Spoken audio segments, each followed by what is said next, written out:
Sveiki visi, mano vardas Ginas, studijuoju KTU 4 kurse aviacijos inžineriją.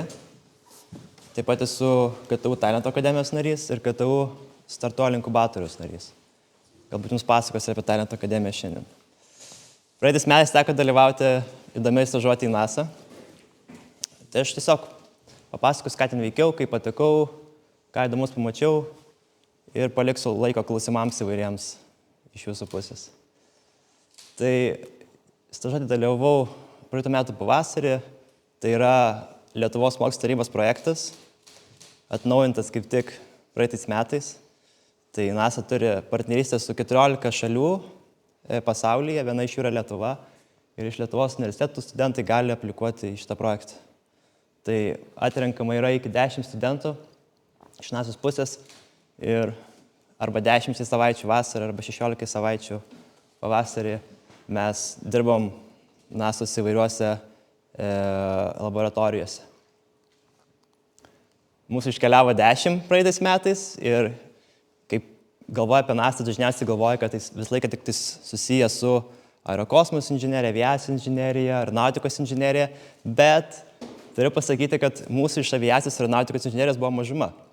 Daugelis buvo iš biochemijos, iš chemijos, iš neurobiofizikos, tai galbūt jeigu neplanuojate sieti savo karjeros su aeronautika arba aviacija, vis tiek galite eiti į NASA, nes NASA daro daug įvairių tyrimų iš gamtos mokslo srities, iš geologija ir biochemija.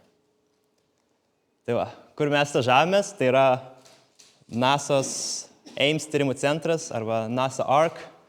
Čia matot gražią foto mūsų visų laboratorijų, kur mes buvom. Tai va, ir papasakosiu dabar, ką aš veikiau. Tai aš stažavausi Aero Mechanics office. Kas yra Aero Mechanics? Tai Aero Mechanics susijama aeronautika. Tai yra grinai aeronautikos offices, kurie užsiminėja įvairiais orlaiviais. Jeigu esat girdėję Marso sraigtasparnį, kas yra, toks sraigtasparnis buvo paleistas prieš 5 metus į Marsą, vadinamas Ingenuity. Tai vat šitas ofisas, kuris turi daug laboratorijų įvairių, užsiėmė būti šitais dalykais. Tai aš galbūt pradėsiu nuo viršutinės kairės foto, tai yra Hangar 1, tai yra NASA ARC centro pats pirmas pastatas. Jisai šiuo metu yra nuomojamas Google ir jame laikomi įvairūs cepelinai. Tikrai žino, kas yra cepelinai. Tada turim VMS, tai yra Vertical Motion Simulator, tai yra mano ofise, kur stažavausi, didžiausias pasaulyje orlaivio simuliatorius. Matote tokią dėžę, kuri yra balta kamputėje matosi, joje yra ekranai su visais valdymo prietaisais ir pilotas galime sėdėti ir simuliuoti įvairius orlaivius, įvairius lėktuvus. Tai gali būti sraigtasparniai, krovininiai lėktuvai, dronai ir panašiai. Ir matote, tai didžiulė didelė patalpa, tai įsivaizduokit, ta dėžė jinai juda į visas 3 pusės aukštyn žemyn per kokius 5 aukštus, 5 aukštų, toksai didžiulis kambarys. Kitas dalykas, kur man teko labai daug dirbti, yra PAL. Matote, yra 2 nuotraukos. Tai PAL yra Planetary Aeolian Laboratory. Tai yra didžiausia pasaulyje vakuumo kamera. Joje tiesiodavo raketas, kad dėl to jin tokia aukšta ir didžiulė. Tas visas viršutinis bokštas yra vakuumo kamera. Tai reiškia, įsivaizduokit, ten yra koksai 8 aukštai, tai kad jį ištrauktum visą orą reikalingi štai tokios didžiuliai pastatai, kurie tiesiog turi didžiulės pompas, kurie traukia šį orą. Tai daugelis mano tyrimų buvo atliekama tam vakuumo kamerai, kadangi jeigu įsivaizduojat, mes darom Marso sraigtasparnius, testuojam Marso sraigtasparnių sistemas. Marse mes neturim tokios atmosferos kaip Žemėje, tai mums reikia imituoti ją, jinai gerokai retesnė, tai mes turim tam skirtas vakuumo kameras. Taip pat turim ir visai fainų dalykų ofise, kaip tokie mažesni simuliatoriai, kur tiesiog dirba žmonės prie labiau prieinamų simuliatorių, dronų pilotams ir panašiai. Dabar apie mano veiklą šiek tiek. Aš labai daug negaliu pasakoti techninių detalių, dėl konfidencialumo visų dalykų, bet papasakosiu bendrai, ką aš dariau. Pagrindinis dalykas, prie ko aš dirbau, tai yra Marso sraigtasparnio keliamojo sraigto, tai yra pagrindinis sraigtas, valdymo mechanizmo sistemos. Tai jeigu esat kas matė, kaip sraigtasparniai veikia, jie turi šitą foto viduryje, jie turi tokį mechanizmą vadinamą swash plate arba keliamo sraigto valdymo mechanizmas, kuris valdo sraigto mentes ir taip sraigtasparnis gali skilti aukštyn žemyn, gali valdytis į priekį atgal ir panašiai. Tai vat aš dirbu prie šitos sistemos, kuri valdo tas mentes, valdo tos sraigto mentes. Ir matote iš daug foto, didžioji dalis foto yra grynai toj PAL laboratorijai, tai mes turėjom dirbti prie vadinamo testo stendo. Tai NASA, jeigu įsivaizduojat, nevyksta taip, kad tiesiog padarai kažką ir paleidai į orą, yra labai daug metų skiriama tyrimams. Tai šitam būtent naujam Marso sraigtasparniui, kurį dabar jie kuria, sraigtasparnio konceptui, buvo pradžiai skiriama 5 metai tik tais simuliacijom. Tai įsivaizduokit, jie paėmė duomenis iš to Marso sraigtasparnio, kuris jau buvo Marse, tai Ingenuity, ir tikrino į duomenis ir simuliavo, kaip galima optimizuoti dar geriau, kad dar geriau skritų tas sraigtasparnis Marse. Tai jie skiria 5 metus kurti štai toms mentims, kurias matot viduryje. Tokios iš anglies plošto padarytos plonytės mentys. Kad jų formą sukurti, jie užtruko 5 metus, visi dokumentacijos panašiai. Ir aš dirbau antroji fazė, tai yra testavimo fazė, kai mes turim testavimo stendą, statinį stendą ir testuojam, kaip veikia tos mentis, kaip jos iš tikrųjų veikia imituotojai Marso aplinkoje. Tai būtent tai kamerai. Ir matot, stovim su šalmais prie stendo, tai tiesiog paprasčiausias stendas apdengtas skydais, kad jeigu kažkokiam nutikus, nežinau, įvykiui, kad nieko nesužeistumėm arba nesugadintumėm kitos įrangos aplinkui. Ir to praėjo daug laiko. Ir viršui kairiai aš pristatinėjau, čia jau galės to žodės, pristatinėjau savo projektą, ką padariau ir taip toliau, savo komandai, tiksliau ofiso komandai ir paskui pristatinėjau vadovybei viso centro ir rodžiau ataskaitas ir panašiai. Aišku, nebuvo viskas taip tik tais darbas, turėjome ir smagumų. Tai čia nuotraukos iš mano ofiso. Ofisai atrodo pakankamai seni. Ir mano pirmas įspūdis buvo, kad važiavau į NASA, kad viskas bus labai nauja ir viskas labai gražu, bet visai kitaip yra. Įsivaizduokit, šitas NASA Ames Research centras buvo pastatytas prieš 80 daugiau metų, 39 metais, ir nuo to laiko jis toksai ir likęs yra. Tai reiškia, kad jie nelabai daug pinigų investuoja į, kaip gražiai atrodo centras, bet daugiau investuoja į įrangą. Tai kartais gali pasirodyti keista, kad atvažiuoja į centrą, į NASA, kur vyksta pasaulinio tyrimai ir matai metalinius stalčius iš 70-ųjų detektyvinių filmų. Vis tiek buvo labai smagu, labai faini ofise žmonės. Pas mus ofise buvo keliasdešimt žmonių. Tai buvo didžiausias ofisas, didžiausias ofisas visam centre. Taip, ir mes labai su daug bendraudom. Tai reiškia, kad kai tu dirbi prie tos sistemos, nedirbi vienas. Visą laiką turi komandą kitų inžinierių. Tarkim, aš dirbu prie sistemos, tai kažkas dirba su vibracijom, testuoja vibracijas, kažkas testuoja struktūrinius testus daro stendo, kažkas elektroniką užsiema ir panašiai. Tai visą laiką būdavo tokia komanda, kur mes visi kartu dirbam. Ir šalia manęs čia yra mano kolega iš Švedijos, kuris kartu su manim dirbo. Ir jisai dirbo prie irgi įdomus projekto. Jis dirbo prie sraigtasparnio, kurį siųs į Titaną. Ar žinot, kas yra Titanas? Kažkas žinot? Palydovas Saturno, kuris priešingai negu Marsas turi labai tankią atmosferą. Tai reiškia, jam skristi yra lengviau ten. Ten visai kitoks sraigtasparnis. Tai va, čia esam prie mūsų ofiso garažo sienos. Tas ženklas yra vadinamas Meatball. NASA ženklas vadinasi Meatball. Tai mes esam prie didžiausio Meatball centre.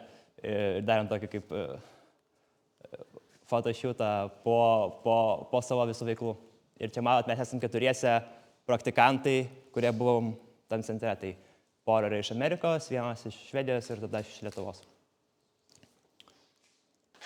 Taip pat buvo galimybė apsilankyti ir kitose laboratorijose NASA centre. Viena iš įspūdingiausių laboratorijų yra National Full Scale Aerodynamic Complex. Tai yra pirmas ir antras didžiausias pasaulyje vėjo tunelis.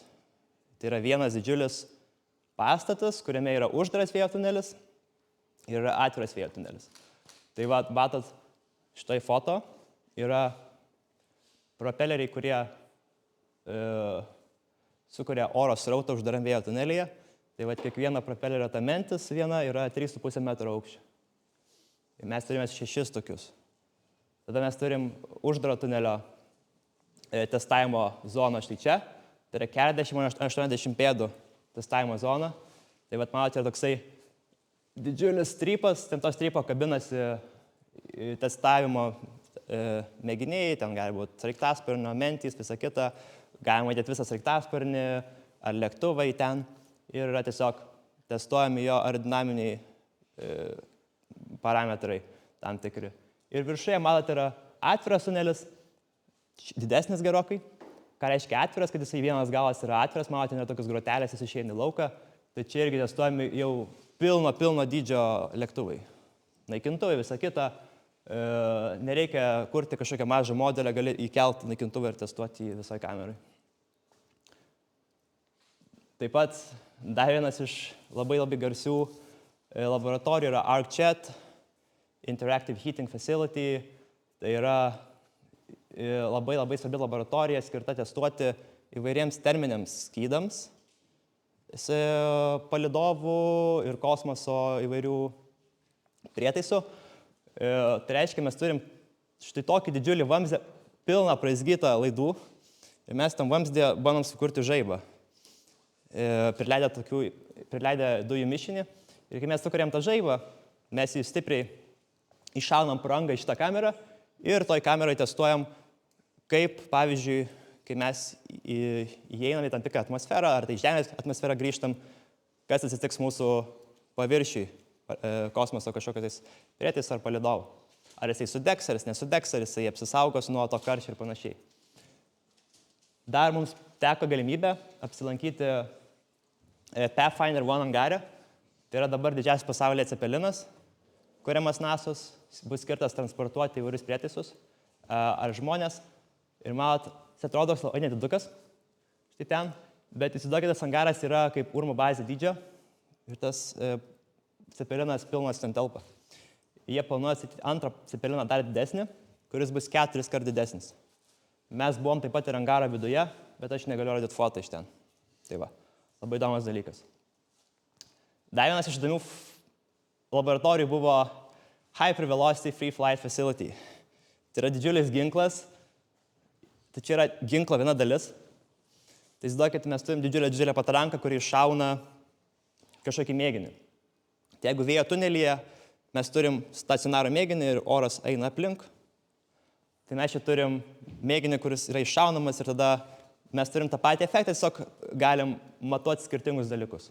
Tai įsivaizduokit, ką reiškia hypervelocity, tai reiškia virš 2500 metrų per sekundę, žiauriai didelis greitis. Tai mes iššaunam tokį mėginuką, padaryti iš metalo, čia yra vulkano kapsulė, galim turėti naikintuvą mėginuką ir turim pilną kamerų, ties kiekvienu langeliu, kurios fotkina, kaip atrodo tas mėginys, kas jam atsitinka. Ir mes galime matyti, kaip jisai elgiasi, kai yra didelis greitis. Tai va, ir kairiai, dešiniai viršų mes turim kontrolės kambarį. Jisai yra 3 aukštai po žeme ir tik iš ten yra kontroliuojamas ginklas. Taip pat lankėmės ir kitose centruose. Viena iš mūsų, tokia Gabrielė, kuri irgi yra KTU studentė, doktorantūroje studijuoja, lankėsi Teksase Houstone centre. Mat, viršui 2 foto iš jų kontrolės kambario ir iš jų vėjo tunelių kambario. Taip pat mes su visa grupe teko lankytis JPL laboratorijai, tai yra Jet Propulsion Lab, tai yra Kalifornijos universiteto laboratorija, kurioje buvo sukurti visi roveriai Marso. Tikriausiai esat girdėję Curiosity, Perseverance ir taip toliau. Tai vat, matot, čia yra švaros kambarys, kuriame yra surinkinėjami visi tie roveriai. Čia, matot, yra testavimo kambarys su Marso smėlio mišiniu, kuriame yra testuojamas dabar Perseverance kamera, kadangi tie roveriai yra atnaujinami įprastai.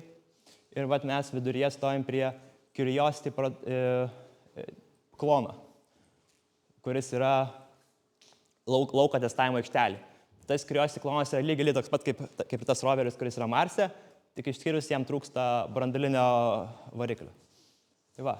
Ir va, viršų dešiniai matot, yra kambarys, kuriame yra, kaip pasakiau, tas Vertical Motion Simulator. Ir čia yra kapsulės, kurios yra pakeičiamos, jeigu norim pakeisti kitą lėktuvą. Tai įsivaizduokit, mes turim, jeigu norim perėti kitą lėktuvą, mes turim visiškai naują kapsulę, kuri turi grinai to lėktuvo visas kontrolės sistemas.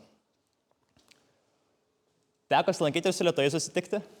Tai teko susitikti su Diana iš Ekonomikos inovacijų ministerijos, kuri turi kaip ir startuolių, akceleratorių hubą San Franciske, kur jie padeda iš Lietuvos ateinantiems startuoliams ir entrepreneriams įsitvirtinti toj rinkoj. Turėjom ten tokį kaip apsilankymą. Taip pat buvom susitikę Los Andžele su konsulatu Lietuvos, su Lietuvos konsulato konsulų diplomatė. Pamatėm, kaip veikia diplomatija tai vietoj, susipažinom su daugiau lietuvių šeimų, sužinom, kiek lietuvių gyvena, tai gyvena apie porą šimtų lietuvių šeimų toj visoj teritorijai. Taip pat susitikom su profesorium Baltaduoniu San Franciske, kuris dėsto energetikos inžineriją. Ir su dar porą lietuvių šitoj pusėje, kurie, kaip ir aš, baigė kartu Jėzuitų gimnaziją. Tai buvo smagu susitikti su jais. Ir taip pat apsilankėm su KTU delegacija, mus pakvietė apsilankyti Plug and Play. Tai dar vienas verslo akceleratorius, kuris padeda startuoliams su investicijom ir panašiai. Aš dar lankiausi, čia matot, labai įdomioj dronų testavimo laboratorijoje NASA. Jie yra įrengę naują angarą, kuriame testuoja įvairias autonominės dronų sistemas. Tai va šitas dalykas, ką jūs matote, yra vadinamas vėjo siena, tai mes turim daug mažų ventiliatoriukų, kurie tiesiog skirtingai pučia ir imituoja tam tikrą vėją. Ir teko apsilankyti Google irgi. Yra vienas lietuvis, toksai Valas, jo vardas Valas, Vytautas. Tai žodžiu, mus apvedžiodavo po Google po vieną. Tai irgi labai fainai buvo. Turėjom ir kelionių šiaip. Kalifornija labai graži valstija, labai daug kalnų, labai daug įvairaus klimato, tai mes jeigu važiuojame į šiaurę, mes turim kalnus ledynus, važiuojame į pietus, turim dykumas ir taip toliau. Tai teko apsilankyti tiek Los Andžele, Las Vegase, San Franciske, tiek įvairiuose garsiuose parkuose, tiek ant ledynų ir panašiai. Tai va. Čia dar turim tokią įdomią foto. Čia aš ir Gabrielė, abudu iš KTU esam. Paskutinę dieną teko su vieno iš kolegų Mustangų pasivažinėti. Kadangi buvo toksai lažybos, kad susilažinom su, kad aš padarysiu tą darbą greičiau, negu jis mane, kad aš padarysiu. Ten buvo susijęs su tam tikra kontrolės sistema. Ir sakė, kad jeigu aš padarysiu, aš gausiu pavažinėti su Mustangu. Tai laimėjau lažybos ir važinėjau su Mustangu visą dieną. Tai va, taip greitis trumpai, nežinau, klauskit klausimų.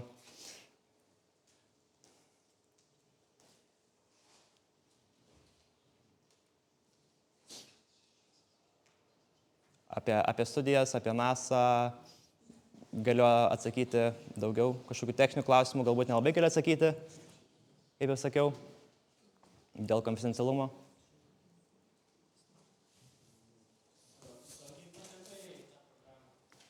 Ar sunkiai patekau į programą? Pakankamai taip, sakyčiau. Tai kaip vyksta visa atranka, tai reiškia, aplikuojama yra metai laiko prieš, yra paskelbiamas LMT projektas, tai reiškia, aplikuoji iš karto arba vasarą, arba pavasarį, vienam pasirenki, ten siunti savo CV, aišku, savo, kad ten mokiniesi universitete ir savo pažymius, kadangi yra tam tikrai pažymiai, kurias ten turi atitikti, tada siunti motyvacinį laišką ir lygtais rekomendaciją. Tada yra Lietuvos taryba kažkokie ekspertų, kurie reitinguoja tavo pasirodymą su kitais mokiniais, kurie patikė. Ten skiria kažkiek balų. Tada reiškia 15 daugiausiai balų surinkę mokiniai pagal tos kriterijus, ten tie kriterijai aiškus. Ten parašyti, pavyzdžiui, motyvacinis laiškas yra 10 taškų, ten pažymiai 10 taškų ir kažkas tokio. Ir paskui tie 15 mokinių yra siunčiami į NASA. Ir NASA jau pasirenka pati iki 10 studentų. Ir tas ilgiausias laikotarpis. Reiškia, jeigu, tarkim, užtrunka tas tarybos atrinkimas ten porą mėnesių, tai mes laukiam NASA's 7 mėnesius, kol atrinks. Ir jie nesako, kaip jie atrinks, tiesiog atrenka arba netrenka tavęs. Tai pavyzdžiui, jeigu šiemet atrinko, tiksliau, anais metais atrinko 10, tai kai būdavo seniau atrinkinėdavo, tai būdavo maksimaliai 4. Tai šį kartą labai pasisekė, kad atrinko 10, tai galimai galbūt tiesiog patinka lietuviai jiems daugiau dabar. Gal dar labai priklauso, pavyzdžiui, kokius jie atlieka tyrimus. Matėt, kadangi aš sakiau, kad daugiausiai buvo iš biomokslo srities, kadangi tais metais buvo labai didelis susikoncentravimas į ten gyvybės mokslo tyrimus kosmose, ten Marse, Mėnulį ir panašiai. Kas tavo manymu buvo didžiausias faktorius, kuris padėjo Lietuvai? Kas buvo didžiausias faktorius, kuris padėjo patekti? Vienas iš didelių faktorių yra tavo pačio norėjimas įsitraukti į kažkokias tai papildomas veiklas. Tarkim, tik tais, kad tu buvo tie žmonės, kurie surinko galbūt daug balų tai lietuvių komisijai, kadangi ten yra gerus pažymius, bet NASA jų netrinko, nes galbūt trūko jiems motivacijos. Tai reiškia, kad didžiausias faktorius, kuris padeda pakliūti, yra tavo nuoširdi motivacija arba domėjimasis tą sritimi.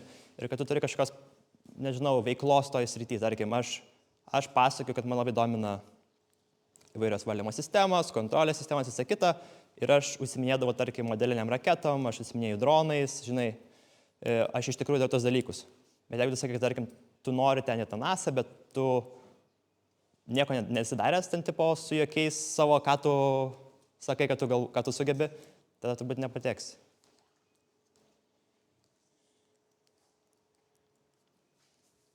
Norėtum grįžti į Ameriką ir dirbti tenai, vietoj savus darbą? Ar norėčiau grįžti į Ameriką? Įdomus dalykas labai yra, labai graži valstybė, labai graži šalis, bet man asmeniškai nepatiko Amerika. Didžiausias dalykas, ko aš pasilgau, tai yra labai keista maistas. Ten labai tragiškas maistas. Tai jeigu važiuojate ilgai gyventojais, priprasit, kad bus blogas maistas. Ir šiaip, nežinau, man šiek tiek galbūt per daug miesto, per dideli miestai. Ten visai kitaip veikia labai faini žmonės, labai faina gamta, jeigu kur yra gamtos. Bet jeigu atvažiuoji į miestą, yra labai, man tragiški miestai, kaip sakant. Jie labai dideli, labai betonas, labai visi skuba. Man patinka labiau tokie miestai mažesni gal šiek tiek, tai čia gal iš mano perspektyvos tokios. Trumpam laikui dirbti galbūt ir grįžčiau, būtų fainai grįžti, bet gyventi ten nelabai norėčiau.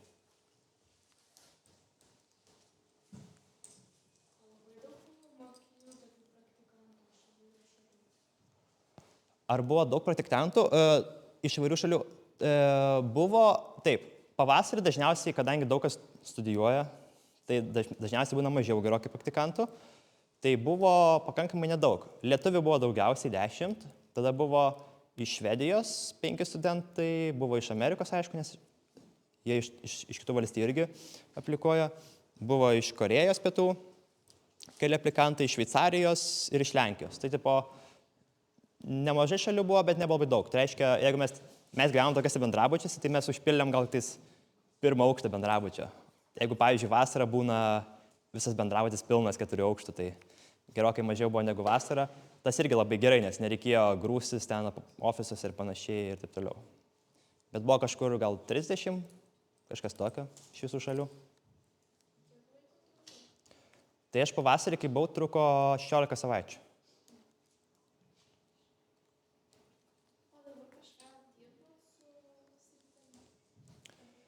Ar aš kažką dirbu su sritim? Lietuvoje nelabai yra sraigtasparnių, daug labai sraigtasparniais, yra nemažai, kas dirba su aviacija, bet yra daug kas dirba su dronais. Panašus dalykas, tai aš šiek tiek dirbu su dronais, su dronų ryšiais dabar, su dronų komunikacija.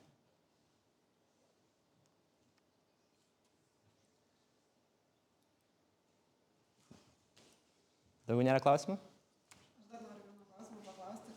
Bet, Ginai, esi sukūręs ir raketą, ne? Nu taip. Tiesiog mėgėjiškai pats, ar ne? Na taip, nu šiek tiek užsiimdavau modeliniam raketom, tiek iš cukraus, tiek iš kitų kurų, cukrinio kuro raketos ir kitų kurų raketos, bet dabar šiek tiek perėjau prie dronų, kadangi yra gerokai lengviau, mažiau, pigiau kainuoja, kaip sakant, įeiti į šitą labiau sritį negu į raketų darimą ir mažiau reguliacijų, tai problemų mažiau, jeigu kažko negerai padarai. Ir šiaip dronų dabar, kadangi ant bangos, toks potencialesnė sritis galbūt. Supratau. Gerai, ačiū labai Ginui.